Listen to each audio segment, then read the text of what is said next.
علی بھی اگلا سوال ہے، عموماً دیکھا گیا ہے کہ بعض جاہل عوام کہتی ہے کہ پاکستانی قوم کا علاج صرف ڈنڈا ہے، اس حوالے سے اسلام کی کیا تعلیمات ہیں؟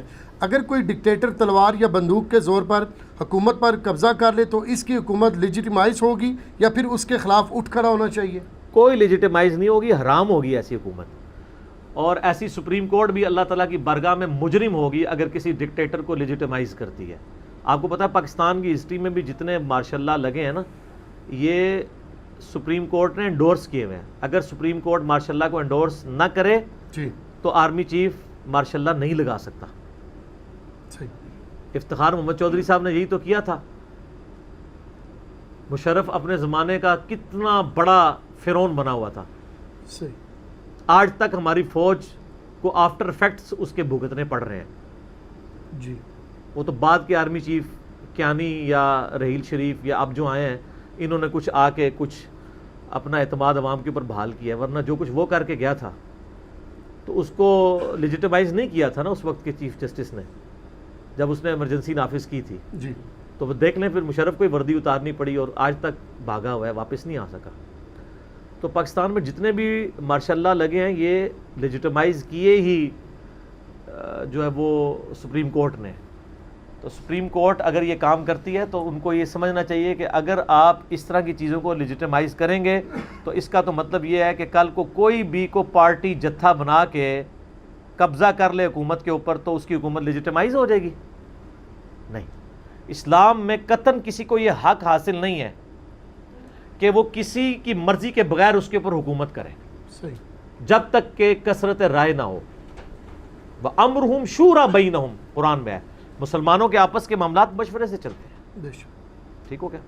میرا یوٹیوب پہ کلپ بھی ہے، doctor Israr versus Javed Ahmad Ghamidi on Islamic democracy, اور اسی طریقے سے پاکستان کا نیکسٹ پرائم منسٹر کون، 2018 کے الیکشن سے پہلے میں نے اس کے اوپر ڈسکشن کی تھی اسلامک ڈیموکریسی کے اوپر۔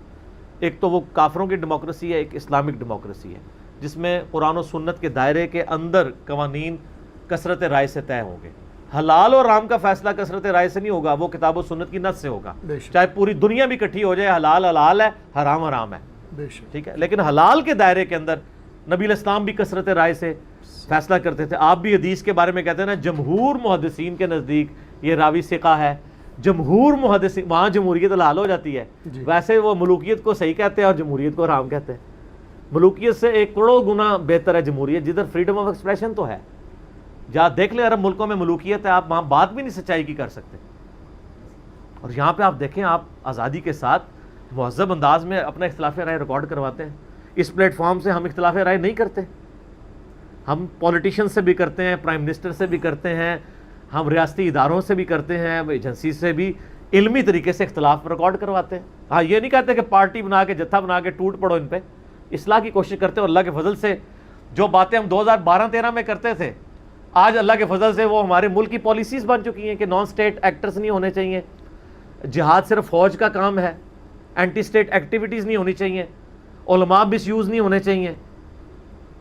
تو یہ ساری باتیں اب ہو رہی ہیں۔ اسلام میں قطعاً اجازت نہیں کہ کوئی تلوار کے زور کے اوپر ملک کے اوپر قبضہ کر لے، وہ ہمارا حکمران نہیں ہو سکتا، قطعاً اسلام میں اس کی اجازت نہیں ہے۔ اور یہ میں اپنی طرف سے بات نہیں کر رہا، صحیح بخاری میں سیدنا عمر فاروق رضی اللہ تعالیٰ عنہ علیہ السلام کا خطبہ پورا موجود ہے۔ میں نے واقعہ کربلا والے ریسرچ پہ، سر کربلا پڑھیں گے تو آپ کو سمجھ آئے گی نا کہ ڈکٹیٹر اور خلافت میں کیا فرق ہے۔ جی ہاں، وہی یہی مسئلہ تھا نا سر، تلوار کے زور پہ ہی تو مسلط ہوئے ہوئے تھے وہ لوگ۔ تو پھر آپ کربلا کو سمجھیں گے تو آپ کو بہت سارے دین کے مسائل سمجھ آئیں گے۔ اور سیدنا عمر کا ویژن دیکھیں، انہوں نے پہلے اس کی پریڈکشن کر دی تھی۔ صحیح بخاری میں انٹرنیشنل نمبر کے مطابق حدیث ہے 6830 6830 عبداللہ بن عباس کہتے ہیں کہ ایک دن میں منا میں عبد الرحمن بن عوف کے گھر میں بیٹھا ہوا تھا، حج کے دن تھے، سیدنا عمر خود امیر حج بن کے آئے ہوئے تھے، تو سیدنا عمر بھی وہاں بیٹھے تھے۔ تو کسی نے آ کے کہا کہ امیر المومنین، آپ نے یہ خبر سنی ہے کہ فلاں شخص یہ کہتا ہے کہ جب عمر مر جائے گا تو ہم فلاں شخص کو اپنا خلیفہ چن لیں گے؟ تو جس طرح کہ حضرت ابوبکر کی بھی تو بیعت اچانک ہو گئی تھی نا، تو ہم بھی اس طریقے سے کر لیں گے۔ تو سیدنا عمر کو بڑا غصہ آیا. انہوں نے کہا مسلمانوں کے مشورے کے بغیر یہ کسی کو حکمران چنیں گے؟ میں ابھی یہیں پہ خطبہ دوں گا اور یہ جو لوگ فتنہ کھڑا کر رہے ہیں میں ان کو دفن کروں گا. تو عبد الرحمن بن عوف نے کہا رضی اللہ تعالیٰ عنہ کہ یہاں پہ پڑھے لکھے جاہل ہر قسم کے لوگ آئے ہوئے ہیں, ایک بندے نے بات کر دی ہے, اس طرح پبلکلی عام بھی نہیں ہوئی, کون سا اس نے یوٹیوب پہ کلپ بنایا کہ لاکھوں لوگوں نے دیکھ لیا ہو. یہ مجھے بھی کہتے ہیں نا, مجھے کہتے ہیں جی وہ دیکھیں حضرت عمر بھی اس وقت انہوں نے کہا میں جا کے نا مدینے میں خطبہ دوں گا, ادھر پبلکلی خطبہ نہیں دیا. تو مدینے میں جا کے انہوں نے کسی کمرے میں تو خطبہ نہیں دیا تھا, مسجد نبوی میں اوپن خطبہ دیا تھا. اور میں آپ کو وثوق سے کہتا ہوں کہ اگر یہ یوٹیوب پہ کسی نے ویڈیو چڑھائی ہوتی نا, حضرت عمر میرے حاج ہوتے اور اس وقت کسی نے ویڈیو چڑھائی ہوتی کہ عمر مر جائے تو ہم فلاں کو خلیفہ چن لیں گے, تو یوٹیوب پہ ہی حضرت عمر کا بیان آ جانا تھا, تیری رپلائی ٹو فلاں. ٹھیک ہے, بالکل. تو عبد الرحمن بن عوف نے کہا کہ ابھی تو فتنہ ہم نہیں, جس طرح ہم بھی کہتے ہیں جو فتنہ عالمی نہ ہو ہم اس کا جواب نہیں دیتے, عالمی فتنے کا جواب دیں گے. تو آپ مدینہ شریف جا کے خطبہ دے دیجئے گا. تو عبداللہ بن عباس کہتے ہیں مدینہ شریف جب واپس آئے تو سیدنا عمر نے پہلا کام ہی خطبے والا کیا. کہتے ہیں میں بالکل ممبر کے ساتھ جڑا ہوا تھا کہ میرے گھٹنے حضرت عمر کے ممبر کے ساتھ ٹچ کر رہے تھے, اور میرے ساتھ سعید ابن زید حضرت عمر کے بہنوئی بیٹھے ہوئے تھے جو عشرہ مبشرہ میں سے ہیں. اور میں نے کہا سعید آج عمر نے جو خطبہ دینا ہے نا آج سے پہلے نہیں کبھی دیا ہوگا. اور وہ حضرت عمر کا آخری حاجی تھا, اس کے بعد ان کو حج نہیں نصیب ہوا, شہید ہو گئے. سیدنا عمر نے کہا کہ میں نے لوگوں کی یہ چیما گوئیاں سنی ہیں کہ عمر بر گیا تو ہم فلاں کو خلیفہ چن لیں گے مسلمانوں کے مشورے کے بغیر. اللہ کی قسم مسلمانوں کے مشورے کے بغیر اگر تم کوئی حکمران اس طرح کا چنو گے تو اس کا انجام صرف قتل و غارت ہوگا. اور قطعاً ابو بکر کی خلافت سے پلی نہ لینا کہ زبردستی تلوار کے زور کے اوپر کسی کی حکومت کو لیجیٹیمائز کر دینا. حضرت ابو بکر کا معاملہ امت میں ایک یونیک معاملہ تھا اور اللہ تعالیٰ نے امت کو راضی بھی کر دیا اس کے اوپر. یعنی حضرت عمر نے کہا کہ اگرچہ حضرت ابو بکر کی جو خلافت تھی وہ اس طریقے سے تمام مسلمانوں کے مشورے سے طے نہیں ہوئی تھی, لیکن اس وقت ان کا کوئی کمپیٹیٹر بھی نہیں تھا. حتیٰ کہ سیدنا علی جو سب سے سوٹیبل پرسنالٹی تھے کمپیٹیٹر کے طور پہ, انہوں نے 6 مہینے بیعت نہیں کیا. اور صحیح بخاری و مسلم دونوں میں آتا ہے حضرت ابو بکر کو وہ حضرت فاطمہ کی وفات کے بعد بلایا انہوں نے. حضرت عمر نے کہا میں آپ کو اکیلے نہیں جانے دوں گا. ہائے ہائے, پھر ابو بکر تو ابو بکر ہے نا. انہوں نے کہا واللہ ہمیں رسول اللہ کے گھر والوں سے کسی شر کی امید نہیں ہے. حضرت عمر کو تھا کہ کہیں مطلب وہ گرفتاری نہ کروا دیں خفیہ طور پہ بلا کے. آج کل ہوتا ہے نا کسی کو بلایا ڈنر کے اوپر پکڑوا دیا, کوئی جیسی کے بندے ہی نہ بیٹھے ہوں ادھر. انہوں نے کہا نا وہ تو علی ہے, رسول اللہ کے گھر والے ہیں. اکیلے سیدنا ابو بکر کے. حضرت علی نے پہلی بات یہ کی کہ ابو بکر اللہ نے جو آپ کو ہم پہ فضیلت دی ہے ہم آپ سے حسد نہیں کرتے, لیکن رسول اللہ کے گھر والوں کے ہونے کے ناطے کیا آپ کا یہ فرض نہیں بنتا تھا کہ آپ ہمیں بھی خلافت کے مشورے میں شامل کرتے. حضرت بکر نے رونا شروع کر دیا. حضرت علی نے کہا بس. یعنی ایک بندے نے اپنی اس مس ہینڈلی کو ایکسیپٹ کر لیا جو سقیفہ بنی ساعدہ میں ہوئی تھی, اور ساتھ حضرت علی نے کہا مجھے کوئی حسد نہیں ہے, ٹھیک ہے. تو حضرت بکر نے کہا اللہ کی قسم مجھے رسول اللہ کے گھر والے اپنوں سے بڑھ کے عزیز ہیں. حضرت علی نے کہا بس مسجد میں چلیں میں اعلانیہ آپ کی بیعت کروں گا. یہ حضرت علی کی للائیت دیکھیں, ورنہ کہہ دیتے باہر جا کے ایک ٹویٹ کر دیں کہ علی نے بیعت کر لی ہے. ظاہر ہے جی اکڑ تو اکڑ ہوتی ہے نا پھر, لیکن سر وہ للائیت والے لوگ تھے.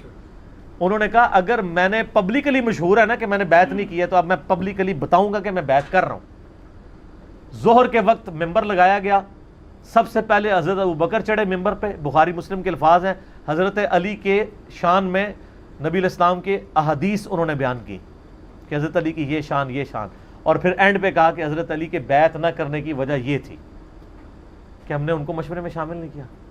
پھر حضرت علی ممبر پہ چڑھے عضرت بکر کی شان بیان کی احادیث کی روشنی میں, اور پھر کہا کہ میری بیعت نہ کرنے کی یہ وجہ تھی اب میں بیعت کرتا ہوں.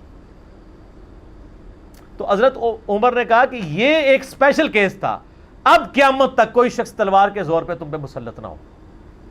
تو یہ کہتے ہیں نا یزید کی بیعت فلانے کا, ہم کہتے ہیں یزید کی بیعت اسٹیبلش ہی نہیں ہوئی کیونکہ وہ تلوار کے زور پہ کروائی گئی ہے. میں نے بخاری مسلم سے احادیث پیش کی ہیں. اگر وہ بیعت ہوئی ہوتی تو اس کے خلاف خروج کو یا قیام کو ہم خروج کہتے. حضرت حسین علیہ السلام کو ہم قیام کہتے ہیں, خروج نہیں کہتے, کیونکہ وہ اسٹیبلش ہوئی ہے بیعت نہیں اسٹیبلش ہوئی. اور دوسری طرف حضرت علی کی بیعت اسٹیبلش ہوئی ہے, کیونکہ بخاری مسلم میں آتا ہے 6 رکنی کمیٹی جو تھی, صحیح بخاری کے اندر آتا ہے, مسلم میں بھی اشارتاً ذکر ہے. آخر میں حضرت عثمان اور علی میں ٹائی پڑی تھی, تو حضرت عثمان کی شہادت کے بعد الٹیمیٹلی حضرت علی نے خلیفہ بننا تھا. وہاں جو نہیں مان رہا وہ خروج کر رہا ہے, اس لیے تو مولا علی کو پھر جنگ جمل صفین اور نہروان لڑنی پڑی. تو لہٰذا آج بھی آپ سمجھیں خلافت و ملوکیت کا فرق, آج سمجھیں ملوکیت ڈکٹیٹرشپ ملوکیت ہی ہے, اور خلافت کی ماڈرن فارم اسلامک ڈیموکریسی ہے جی, کہ جس میں مسلمانوں سے کم از کم مشورہ تو لیا جاتا ہے. آپ اسی یعنی دونوں سسٹم کو اگر آپ کمپیئر کریں گے تو آپ کو اس سسٹم کی برکات نظر آئیں گی کہ فریڈم آف ایکسپریشن موجود ہے. آپ دیکھیں حکمران وقت ہے, اپوزیشن پارٹیز کس طرح زبان کھول کے اس کے بارے میں بات کرتی ہیں, تو کیا وہ اٹھوا لیے جاتے ہیں؟ یہ آج کل تھوڑا وہ نیب شاہ والا چکر چڑھا ہوا ہے نا, اس کو چھوڑ دیں. اوور آل سوشل میڈیا پہ جو ہو رہا ہے, اگر کوئی ایک لمٹ کراس نہیں کرتا نہیں اٹھایا جاتا. جی, لیکن باہر کے ملکوں میں آپ حکمران وقت کے خلاف ایک جملہ بھی بولیں, عرب ملکوں میں ملوکیت ہے. یہ درس تو جناب چل نہیں سکتا تھا, آج 9 سال ہو گئے اس درس کو چلتے ہوئے الحمدللہ, حتیٰ کہ وہاں سے ریال لانچ ہو رہے ہیں اس درس کو بند کروانے کے لیے. تو آپ کروا دیں بند, اب تو ضرورت ہی نہیں, جتنا کچھ تھا میں دستا لوگوں نے, ہوں میرے کو کوئی شے نوی نہیں رہی ہے, وہی گلا مڑ مڑ کے ریپیٹ ہو رہی ہیں. ہاں اس کے اینگلز ڈیفرنٹ ہو جاتے ہیں. جی, جیسے قصہ آدم اور ابلیس 7 دفعہ قرآن میں آیا, ہر دفعہ ایک نئی شان سے آیا, تو یہاں بھی ہر دفعہ ایک نئی شان سے چیزیں ہوتی ہیں. ورنہ قرآن و سنت تو وہی ہے, کیونکہ قرآن بھی اب مکمل ہونے والا ہے ماشاءاللہ, آج 29 پارے مکمل ہو چکے ہیں. تو بعد میں بھی بیان ہوگا. تو میں نے جتنی ڈیٹیل سے 9 سالوں میں قرآن مکمل کیا ہے, اب آندہ میں 2 یا 3 سالوں میں کروں گا, اس سے زیادہ ڈیٹیل سے تو نہیں کروں گا. صحیح, تو ریکارڈنگ تو ہو چکی ہے. تو لہٰذا ہمارے لیے معاملہ لا خوف علیہم ولا هم یحزنون, ہمارے ہم تو کسی چیز میں بھی اب لوزر نہیں ہے. وہ کہتے ہیں نامکمل مشن کوئی رہ گیا تھا, مشن کیا, اب مکمل در مکمل, آپ تو آگے معاملات چل رہے ہیں اللہ کے فضل سے. تو اس لیے آپ چپ کر کے آپ ہضم کریں. صحیح, جزاک اللہ علیہ.